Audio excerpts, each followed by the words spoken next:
Hello students, आप लोगों को फिर से स्वागत है लिमिट्स एजुकेशन के एक न्यू से वीडियो में।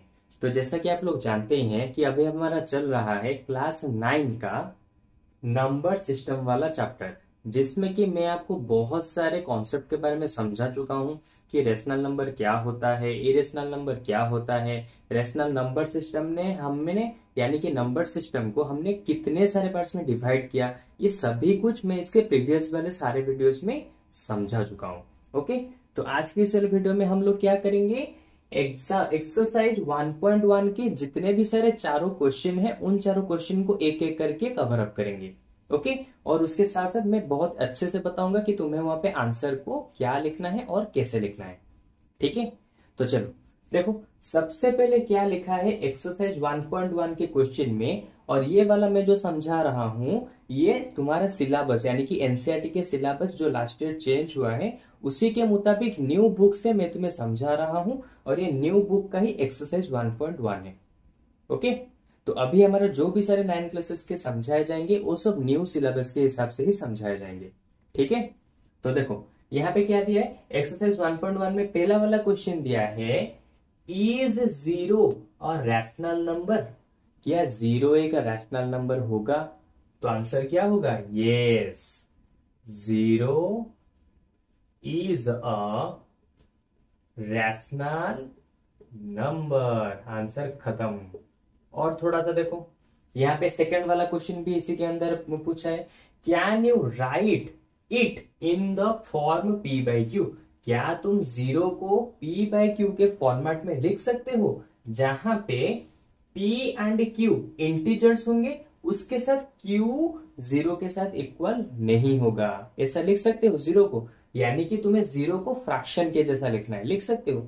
बहुत इजी है। क्या लिखोगे, सबसे पहले लिखो, we can right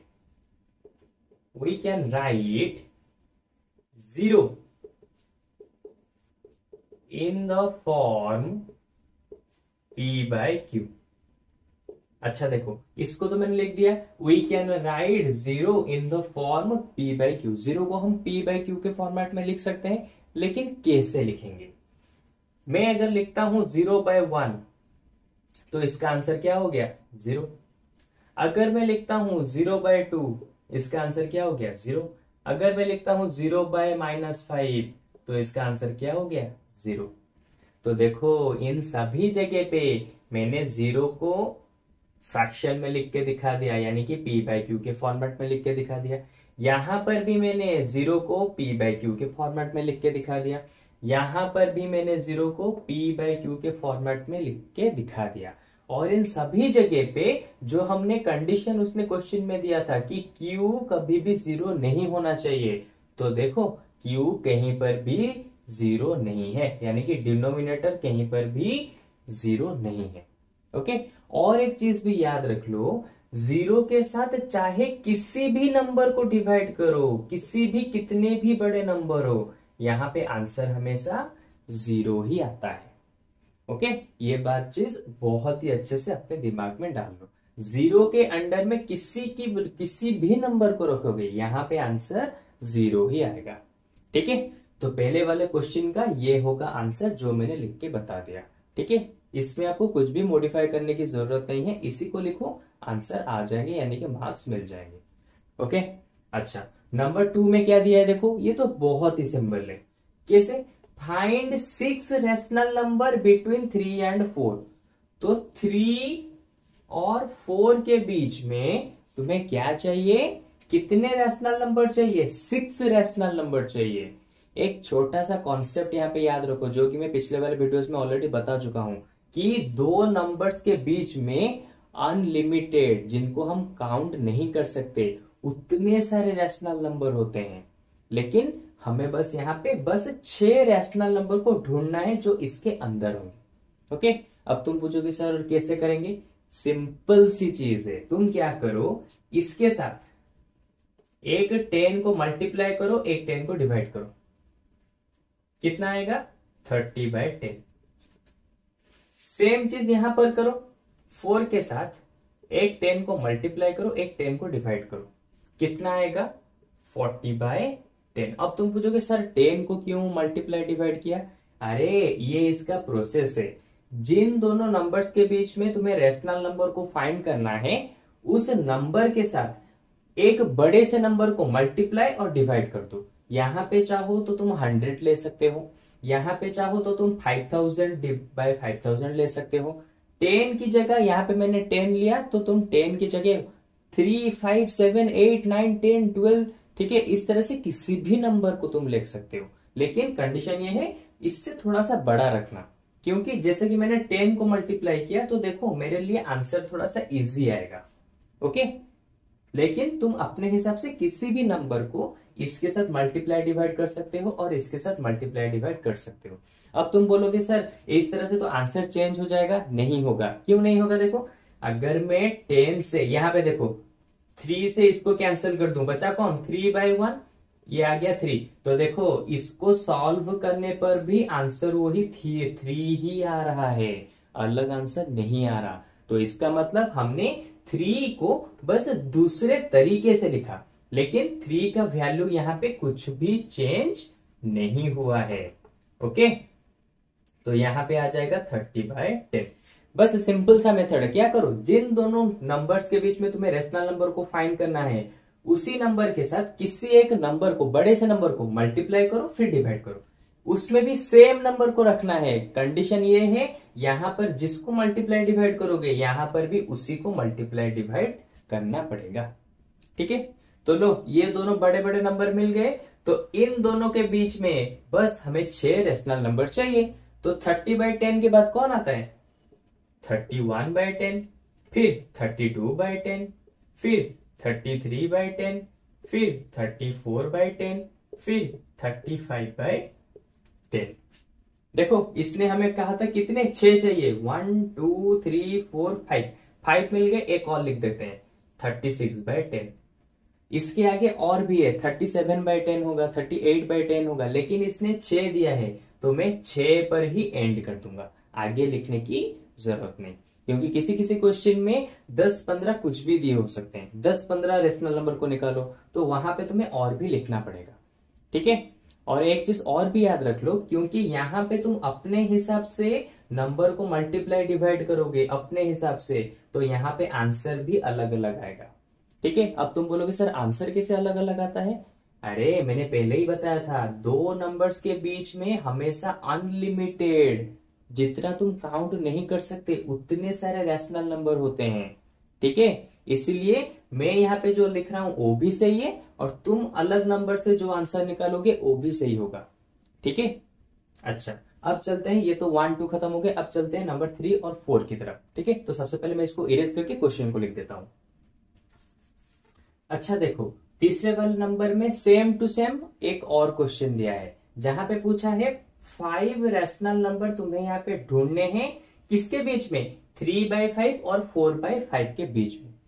same process है। क्या करो, सबसे पहले 3/5 में यहां पे लिख देता हूं और 4/5 को यहां पे लिख देता हूं। जैसे इसके पिछले वाले मेथड में किया था, क्या एक बड़े से नंबर को मल्टीप्लाई डिवाइड कर दो, मैं भी उसी तरह से यहाँ पे मल्टीप्लाई डिवाइड करूंगा। मैं यहाँ पे क्या मल्टीप्लाई डिवाइड करूंगा? मैं 10 को करूंगा, मेरी मर्जी, तुम कुछ भी नंबर ले सकते हो। तो मैं यहाँ पे 10 को लूंगा, तो 10 को मल्टीप्लाई फिर 10 को डिवाइड, तो यहाँ पे आंसर आ जाएगा 30/50। सेम चीज यहाँ पे करूंगा, 4/5 इंटू 10/10, तो यहाँ पे आंसर आ जाएगा 40/50। तो अब देखो 30/50 और 40/50 के बीच में मैं क्या करूंगा? मैं लिख सकता हूं 31/50, 32/50, 33/50, 34/50, 35/50। इस तरह से आगे और भी नंबर्स को तुम लिख सकते हो, क्योंकि इन दोनों के बीच में अभी मैं बता चुका हूं, दो नंबर्स के बीच में हमेशा इनफाइनाइट रैशनल नंबर्स होते हैं।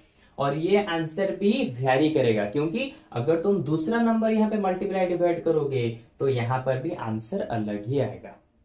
ओके, अच्छा अब देखो नंबर 4 में दिया है, इन तीनों में से कौन ट्रू होगा कौन फॉल्स होगा तुम्हें बताना है, और इसके साथ रीजन भी देना है। अगर ये ट्रू है तो क्यों ट्रू है ये लिखना है, अगर ये फॉल्स है तो क्यों फॉल्स है ये भी लिखना है। ओके, अच्छा देखो यहां पे क्या दिया है, every natural number is a whole number. क्या सारे नेचुरल नंबर होल नंबर होते हैं? होते हैं, ये हो जाएगा ट्रू। अब तुम पूछोगे कैसे? अरे सिंपल सी चीज है, मैं इसको इरेज करके यहाँ पे बता देता हूँ। नेचुरल नंबर पे कौन कौन होता है? 1 2 3 ये चलता रहता है। और होल नंबर पे कौन कौन होता है? 0 1 2 3 ये चलता रहता है। तो देखो सारे नेचुरल नंबर होल नंबर के बीच में आ रहे हैं या फिर नहीं? सिंपल सी चीज है, आ रहे हैं। तो इसका मतलब होल नंबर के अंदर में नेचुरल नंबर होता है, उसके साथ एक 0 होता है। लेकिन नेचुरल नंबर, सभी नेचुरल नंबर होल नंबर के अंदर होते हैं। तो इसका मतलब ये सही है। Every natural number is a whole number, सारे नेचुरल नंबर होल नंबर होते हैं। बिल्कुल सही है। तो क्या लिखोगे? यहां पे रीजन लिखोगे whole number consist, whole number consist, यानी कि होल नंबर के अंदर क्या है? Whole number consist natural number with 0, यानी कि होल नंबर के अंदर क्या है? नेचुरल नंबर तो है ही, उसके साथ 0 भी है। समझे? ये हो जाएगा इसका रीजन। ये तुम अपने हिसाब से कुछ चेंजेस भी कर सकते हो, लेकिन मीनिंग यही होना चाहिए। ओके। अच्छा, सेकंड नंबर में क्या दिया? Every integer is a whole number. क्या सारे इंटीजर होल नंबर होते हैं? देखते हैं यहाँ पे, यहीं पे समझा देता हूं। क्या एवरी इंटीजर होल नंबर होंगे? इंटीजर, इंटीजर में कौन कौन होता है? 0, फिर 1 2 3, यहाँ पे -1, यहाँ पे -2, यहाँ पे -3। अच्छा, होल नंबर पे कौन कौन होते हैं? होल नंबर पे 0 1 2 3 ये चलता रहेगा, ये भी इस तरह से चलता रहेगा, ये भी इस तरह से चलता रहेगा। तो देखो क्या सारे इंटीजर्स होल नंबर के अंदर हैं? नहीं है। 0 से इस तरफ सारे हैं, लेकिन 0 से इस तरफ वाले यहां पर तो नहीं है। तो इसका मतलब ये वाला गलत दिया है, फॉल्स। ठीक है। इसका मतलब सारे इंटीजर होल नंबर नहीं बन सकते, क्योंकि सारे इंटीजर होल नंबर के अंदर नहीं आते हैं। ठीक है। तो यहां पे कैसे लिखोगे? For example, for example, example के लिए -2 is not a whole number. यहां पे तुमने एग्जाम्पल देके भी बता दिया कि देखो -2 क्या है? एक इंटीजर है, लेकिन ये होल नंबर के अंदर नहीं आता, इसलिए ये फॉल्स हो गया। सेम चीज यहां पे देखो, every rational number is a whole number. क्या ये सही होगा? अच्छा, देखते हैं क्या सारे रैशनल नंबर होल नंबर होते हैं? मैं एक एग्जांपल लेता हूं रैशनल नंबर का, 1/2। क्या ये होल नंबर के अंदर में है? नहीं है। अब तुम बोलोगे सर इसको सॉल्व करने के बाद तो आ सकता है। अच्छा ठीक है, इसको सॉल्व करो, कितना आता है? 0.5। क्या ये है होल नंबर के अंदर? नहीं है। तो इसका मतलब कोई भी रैशनल नंबर होल नंबर के बीच में नहीं रह सकता। ठीक है। यानी कि कुछ कुछ रह सकते हैं, जैसे कि 4/2 होल नंबर के अंदर रह सकता है। कैसे? 4/2 को सॉल्व करो तो 2 2 जा, यहां पे आ गया 2, तो 2 है होल नंबर के अंदर। लेकिन उसी तरह से ये 1/2 होल नंबर के बीच में नहीं है। तो इसका मतलब सारे रैशनल नंबर होल नंबर नहीं बन सकते, ये वाला फॉल्स हो जाएगा। ओके। और फिर रीजन क्या लिखोगे? यहां पे लिखोगे for example, for example 1/2 is not a whole number. तो इस तरह से तुमने एग्जाम्पल देके भी यहां पे समझा दिया कि क्यों मैं बोल रहा हूं ये गलत होगा, और उसका रीजन भी यहाँ पे बता दिया। तो इससे तुम्हारा आंसर बिल्कुल भी गलत नहीं होगा। ठीक है। तो चलो आज के क्लास में हमारे एक्सरसाइज 1.1 पूरा खत्म हो गया। अब इसके नेक्स्ट क्लास में हम लोग क्या करेंगे? एक्सरसाइज 1.2 को कवर अप करेंगे। ठीक है। अगर इसके ऊपर और भी कुछ डाउट है तो तुम मुझे कमेंट सेक्शन में बता दो, मैं इसके रिलेटेड और भी बहुत सारे क्वेश्चन को तुम्हें प्रैक्टिस करा दूंगा। ओके। तो चलो अब मिलते हैं हमारे नेक्स्ट वाले एक्सरसाइज में, नेक्स्ट वाले क्लास में। Okay, bye bye.